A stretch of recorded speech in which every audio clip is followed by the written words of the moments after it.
बिस्मिल्लाहिर्रहमानिर्रहीम अस्सलामुअलैकुम वरहमतुल्लाहि वबरकातुहू। उम्मीद है दोस्तों सब खैर आफिस से होंगे। आज दोस्तों हम CS 304 का जो है वो लेक्चर नंबर 10 को जो है कवर करेंगे, जिसके अंदर हम डिफरेंट 3 कंसेप्ट्स को अच्छे से देखते हैं। सबसे पहले यूजेस ऑफ दिस पॉइंटर। ये दिस पॉइंटर मैंने आपको प्रीवियस लेक्चर में भी थोड़ा सा बता दिया था, आज फिर दोबारा बता देता हूँ। दोस्तों there are situation where designer wants to return reference to current object from a function, यानी आपकी क्लास के अंदर जो आपने फंक्शन क्रिएट किया, अगर उस फंक्शन से आपने अपने करंट ऑब्जेक्ट का रेफरेंस वापस से रिटर्न करना हो तो उसके लिए दोस्तों हम क्या लगाते हैं, दिस फंक्शन का इस्तेमाल करते हैं। अब इसको प्रैक्टिकली कैसे करेंगे वो मैं आपको दिखा देता हूँ करके। यहाँ पे देखें दोस्तों, मान लिया आपके पास एक क्लास है, यहाँ पे क्लास की कीवर्ड के साथ हमने एक क्लास क्रिएट कर ली स्टूडेंट नाम से, और उस क्लास के लास्ट में टर्मिनेटर, और उसके बाद मान लिया आपके पास एक वेरिएबल है रोल नंबर के नाम से, और फिर एक स्ट्रिंग टाइप के साथ एक वेरिएबल है नेम के नाम से, ठीक है। इतना कर लिया। उसके बाद दोस्तों आपके पास पब्लिक एक्सेस स्पेसिफायर के अंदर क्या है, अच्छा जिसके शुरू पे आप कुछ नहीं लगाते वो क्या मान रहता है आपको पता ना। C++ के अंदर क्लास के अंदर अगर किसी वेरिएबल के या किसी भी चीज़ के शुरू पे कोई एक्सेस स्पेसिफायर ना लगाएं तो वो बाय डिफ़ॉल्ट उसको क्या मान लेता है, प्राइवेट मान लेता है। तो आप प्राइवेट लगाओ ना लगाओ, इसने बाय डिफ़ॉल्ट प्राइवेट मान लेना, तो आप ऐसे प्राइवेट लगा भी सकते हो। नहीं भी लगाओगे तो फिर भी ऐसे बाय डिफ़ॉल्ट प्राइवेट ही उस चीज़ को प्राइवेट कंसीडर करता है जिसके शुरू पर आपने कोई भी एक्सेस स्पेसिफायर ना लगाया हो। तो यहाँ पे पब्लिक एक्सेस स्पेसिफायर के अंदर मान लो दोस्तों मैंने बनाया यहाँ पे पहले वाइट, और फिर मैंने कहा वाइट सेट रोल नंबर, और फिर उसके अंदर मैंने क्या किया, मैंने कहा नीचे से रोल नंबर मैंने लेना, तो उसके लिए मैंने कहा इंट, और ए के अंदर रोल नंबर आ जाएगा मेरा, ठीक है। यहाँ आर के अंदर रोल नंबर आ जाएगा मेरा, ठीक है। उसके बाद आपने क्या किया, आपने कहा जो मेरा रोल नंबर वाला वेरिएबल है उसको इक्वल कर दो आर के। अब दोस्तों आप चाहते हो ये जिस ऑब्जेक्ट ने इस फंक्शन को कॉल किया ना, उस ऑब्जेक्ट का रेफरेंस वापस मैंने रिटर्न करना है, तो आप क्या लिखते हो, आप लिखते हो उसके लिए रिटर्न, और आगे लिखिए स्टैटिक दिस। दोस्तों ये जो दिस होता है, दिस का मतलब होता है ये क्लास, यानी दिस का मतलब होता है कि आप जिस क्लास में खड़े हो ना, आप उस क्लास की बात कर रहे हो, तो आप कह रहे हो दिस ये क्लास स्टैटिक यानी उसका एड्रेस, तो आप कह रहे हो इस क्लास का एड्रेस रिटर्न कर दो। अब कौन सा एड्रेस, तो इस क्लास को जो ऑब्जेक्ट इस क्लास को अभी भी कॉल करेगा ना, तो बेसिकली उसका एड्रेस वापस क्या हो जाएगा, रिटर्न हो जाएगा। अब वो एड्रेस है किसका, बेसिकली वो एड्रेस बेसिकली इस पूरी की पूरी क्लास का, क्योंकि आपको पता है ना कोई भी ऑब्जेक्ट क्लास का बेसिकली पूरी की पूरी क्लास को रिप्रेजेंट कर रहा होता है। तो दोस्तों यहाँ पे जब आप रेफरेंस वापस रिटर्न करोगे तो यहाँ पे आपका वो वाली डाटा आती है जिस टाइप की अपनी वैल्यू रिटर्न करते हो, तो मैं यहाँ पे पूरी की पूरी क्लास का रेफरेंस रिटर्न करने लगा हूँ। तो यहाँ पे दोस्तों मेरी डाटा भी मेरी क्लास का नेम आ जाएगा। तो दोस्तों को पता है ना जो क्लास का नेम होता है वो बेसिकली हमारी डाटा टाइप होती है। सो मैंने यहाँ पे लिख दिया स्टूडेंट। उसके बाद इसी तरह आपने लिखा जो यहाँ पे भी आपने रिटर्न करना है वापस, तो आपने लिखा सेट नेम, और उसके बाद आपने लिख दिया स्ट्रिंग नेम, और फिर उसके अंदर आपने लिख दिया जो मेरा नेम वाला वेरिएबल है उसको इक्वल कर दो नेम के नहीं एन के, एन रख लेते हैं, ठीक है जी। यहाँ पे हम शॉर्टकट नाम रख लेते हैं नेम के लिए एन, चलें तो ये रख लिया इतना। उसके बाद दोस्तों हमने क्या किया, हमने कहा रिटर्न करना मुझे जिस ऑब्जेक्ट ने इस सेट नेम वाले फंक्शन को कॉल किया ना, उस ऑब्जेक्ट का रेफरेंस वापस रिटर्न करो। तो उसके लिए हम क्या लिखेंगे, स्टैटिक, यानी स्टैटिक किस लिए होता है, एड्रेस वापस भेजने के लिए। और आगे किसका एड्रेस भेजना है, इस ऑब्जेक्ट का। तो ऑब्जेक्ट बेसिकली क्या होता है, पूरी की पूरी क्लास को रिप्रेजेंट करा, तो बेसिकली हमने कहा दिस। तो दिस बेसिकली आपकी दिस जो है वो जैसे मैंने ऊपर बताया आपकी पूरी क्लास को शो कर रहा होता है। वो बेसिकली आप जब लिखते हो ना दिस, तो बेसिकली हमारा कंपाइलर जो समझ आता है कि आप इस पूरी क्लास के ऑब्जेक्ट की बात कर रहे हो। चलें, और अब यहाँ पे आपने क्या किया, आपने कहा मान लो आपने कहा स्टूडेंट ए नाम का एक ऑब्जेक्ट बना लिया, और फिर स्टूडेंट बी नाम का ऑब्जेक्ट बना लिया। आपने कहा b equal to a dot set roll number, और उसके अंदर आपने 100 पास कर दिया। अब दोस्तों क्या होगा, बेसिकली जैसे ही ए ऑब्जेक्ट के साथ ये सेट रोल नंबर वाला फंक्शन कॉल होगा ना, तो बेसिकली ये क्या होगा, ये 100 इसको भेज देगा ऊपर, यानी ये 100 इस आर में आ जाएगा, आर उस 100 को उठा के रोल नंबर में रख देगा, और उसके बाद आपने कहा रिटर्न स्टैटिक दिस। इसका मतलब क्या, इसका मतलब है आप कह रहे हो कि जो ए ऑब्जेक्ट ने, यानी ये जो ए ऑब्जेक्ट ने ये जो सेट रोल नंबर कॉल किया ना, जब ये सेट रोल नंबर पर चल जाएगा ना पूरा फंक्शन, तो ये एड्रेस किसका, ए का एड्रेस, क्योंकि ए ऑब्जेक्ट ने कॉल किया ना, तो जो ऑब्जेक्ट कॉल करता है बेसिकली उस ऑब्जेक्ट का एड्रेस जो है वो वापस आ जाएगा, रिटर्न होकर वापस आ जाएगा। जब इस जगह पे वापस रिटर्न होकर एड्रेस आएगा तो वो एड्रेस उठा के किस में स्टोर हो जाएगा, बी में स्टोर हो जाएगा। इसी तरह आपने कहा b equal to a dot set name, और आपने उसमें नेम सेट कर दिया मान लो खिजर, ठीक है। तो बेसिकली क्या हुआ, अब दोस्तों जब ये सेट नेम वाला फंक्शन चलेगा तो ये भी क्या करेगा, पूरे चलने के बाद ए जो ऑब्जेक्ट है उसका रेफरेंस यहाँ पे रिटर्न कर देगा। जब रेफरेंस रिटर्न होगा वो उठ के जाके बी में स्टोर हो जाएगा। तो इस तरह यानी आपने एक ऑब्जेक्ट के साथ चीज़ों को कॉल करके उस ए ऑब्जेक्ट का रेफरेंस जो है वो उठा के दूसरे ऑब्जेक्ट में स्टोर कर दिया। समझ आ गई। तो इस तरह से इसे हम कहते हैं दिस। तो इस तरह आप किसी भी एक ऑब्जेक्ट का रेफरेंस जो है वो वापस रिटर्न कर सकते हो स्टैटिक दिस के साथ किसी भी फंक्शन के अंदर। सो नेक्स्ट चलते हैं, ये सारी एग्जाम्पल मैंने करवा दिया आपको। Separation of interface and implementation.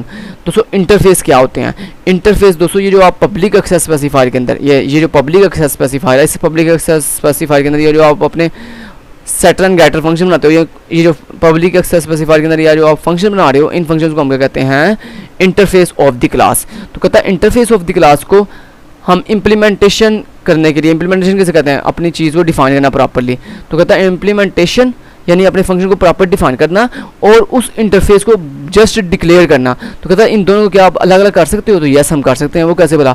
हम जो है जस्ट अपने फंक्शन का जो इंटरफेस का नाम है, ये फंक्शन क्या है बेसिकली, ये इंटरफेस है मेरी क्लास का।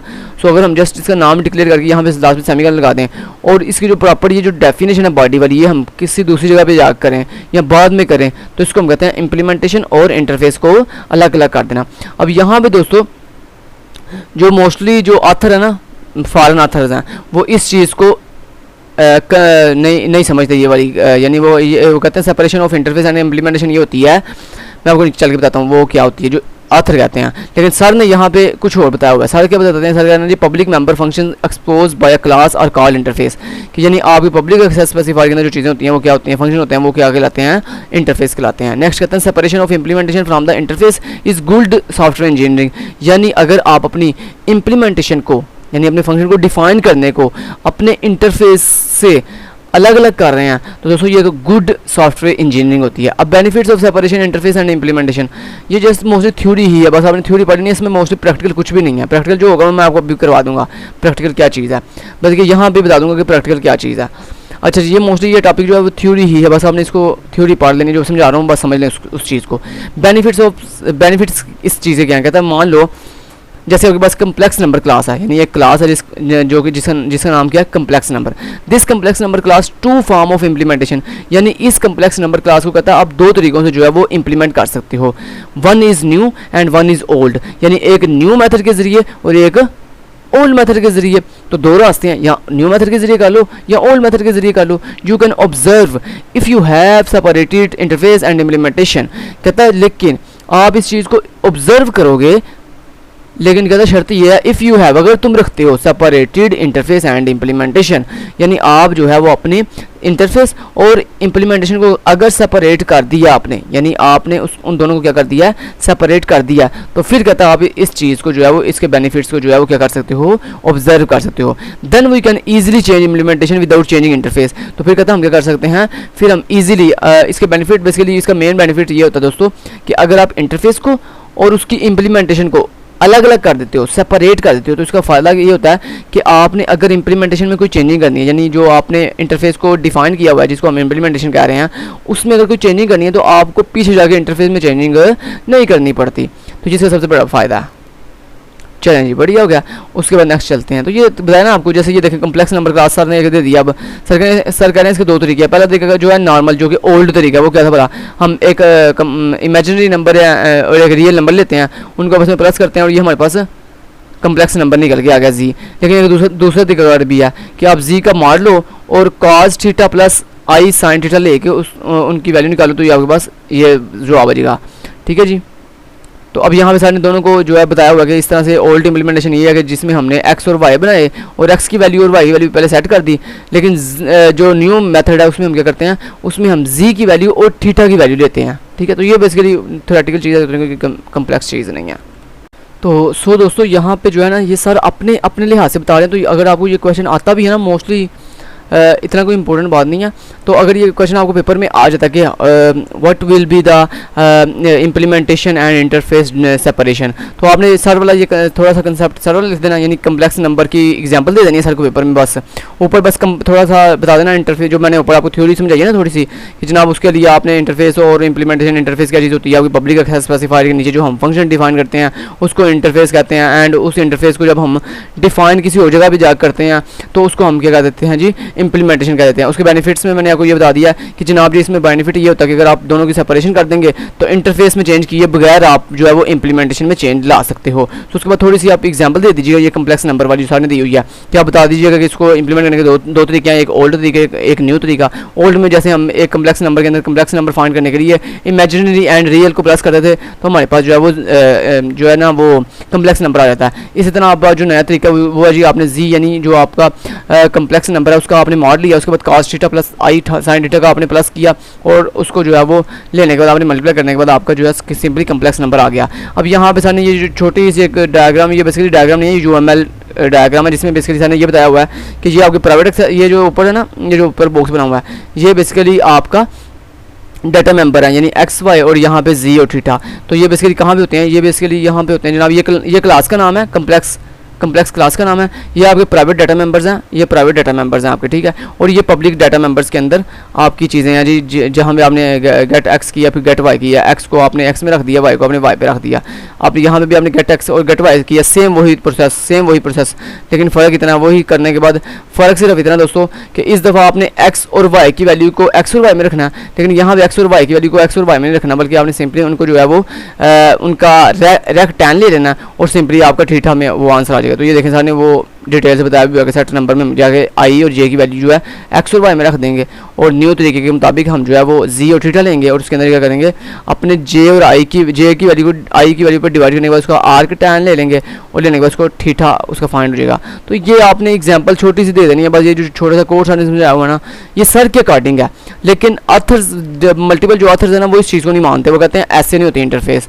अब इसके एडवांटेजेस बात लेते हैं। तो ऊपर जो मैंने आपको तरीका बताया ना कि आपने जस्ट दोनों की डेफिनेशन बता देनी है कि इंप्लीमेंटेशन और इंटरफेस क्या होते हैं, थोड़ी सी उनके बेनिफिट बता देना, फिर उसके बाद पेपर में जस्ट वो ऊपर वाली जो डायग्राम है ना UML डायग्राम बस वो बना देनी है, बाकी और कुछ नहीं आपने करना। उसके बाद फिर एडवांटेजेस नहीं लिखने, अगर ये हाँ लॉन्ग क्वेश्चन में अगर ये चीज़ आती है फिर आपने एडवांटेजेस लिख देने हैं, फिर थोड़ा सा लंबा कर देना, ठीक है जी। तो एडवांटेजेस में हमने क्या लिखना है जनाब, user is only concerned about ways of accessing data. मतलब इसका क्या है, सर कह रहे हैं वो जो ऊपर मैंने आपको न्यू और ओल्ड दो मेथड करवाए हैं ना, उन दोनों मेथड का दोस्तों भाई आपकी मर्जी, आप चाहे ओल्ड से कर लो न्यू से कर लो। क्यों?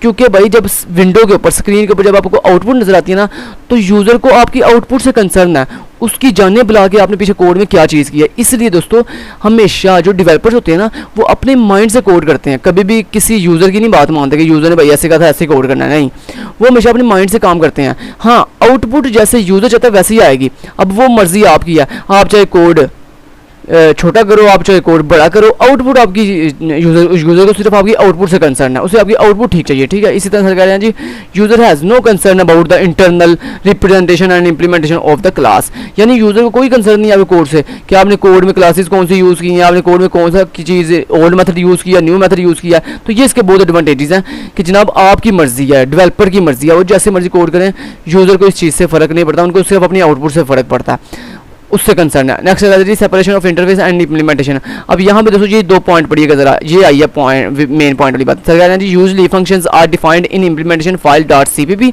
यानी जो आपकी इम्प्लीमेंटेशन होती है ना, अगर दोस्तों आपको याद हो तो मैंने ना एक अपनी वीडियो के अंदर ना एक वीडियो अपलोड की हुई है अपने इसी KST लर्निंग यूट्यूब चैनल के ऊपर। अगर आप मेरी C++ लेक्चर की प्लेलिस्ट वॉच करेंगे, प्लेलिस्ट देखेंगे ना मेरे इसी यूट्यूब चैनल के ऊपर, तो आपको उसमें एक वीडियो मिलेगी जिसमें मैंने डिफरेंट फाइल्स के जरिए हम अपने कोड को कैसे मैनेज करते हैं, यानी डिफरेंट फाइल बनाकर, हेडर फाइल बनाकर, CPP फाइल बनाकर एक प्रोजेक्ट की फॉर्म में कैसे मैनेज करते हैं वो मैंने सिखाया हुआ है।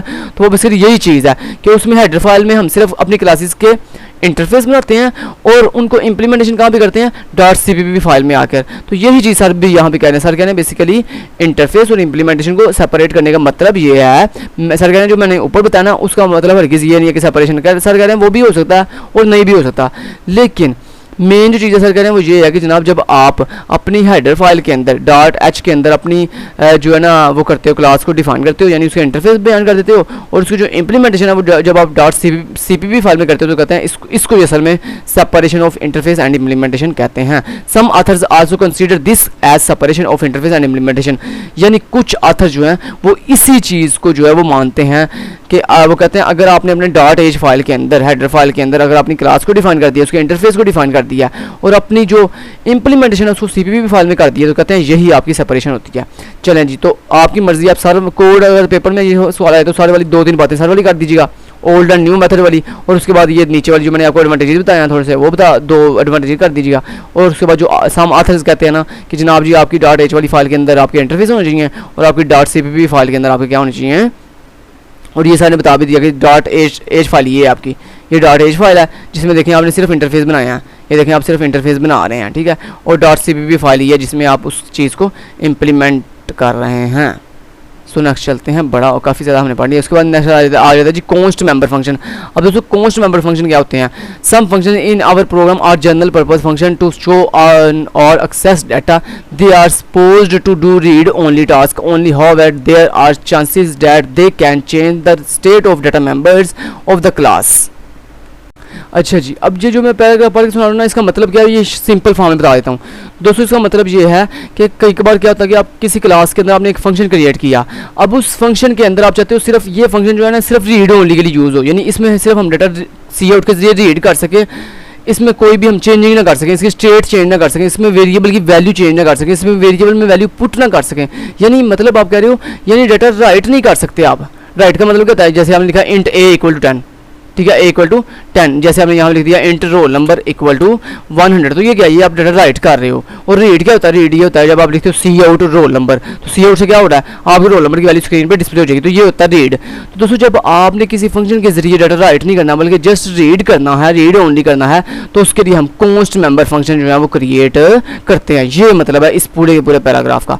नेक्स्ट कॉन्स्ट मेंबर फंक्शन कहता है keyword const is placed at the end of the parameter, यानी आपका जो कहता है अगर आपने अपना फंक्शन को कॉन्स्ट मेंबर फंक्शन बनाना है, यानी आपका जो है ना वो फंक्शन बिल्कुल सिर्फ रीड ओनली के लिए यूज़ हो, राइट के लिए यूज़ ना हो, तो फिर कहता है आप उसके अंदर जो है वो कॉन्स्ट कीवर्ड लगाओगे। अब कॉन्स्ट कीवर्ड लगाना कहाँ पे है? कहता है आप अपने फंक्शन के नेम के बाद जहाँ पे आप अपने फंक्शन का नेम बताते हो ना, उसके बाद कहता है बाद हम जो है वो अपने कॉन्स्ट कीवर्ड लगाते हैं। जब हम कॉन्स्ट कीवर्ड लगा देते हैं तो उससे क्या होता है कि हमारा फंक्शन जो है वो सिर्फ रीड ओनली के लिए यूज़ होता है। अब यहाँ पे देखें ये है जनाब इनसाइड क्लास, यानी अगर आपने क्लास के अंदर फंक्शन डिफाइन कर रहे हो तो उसको ऐसे बयान करेंगे।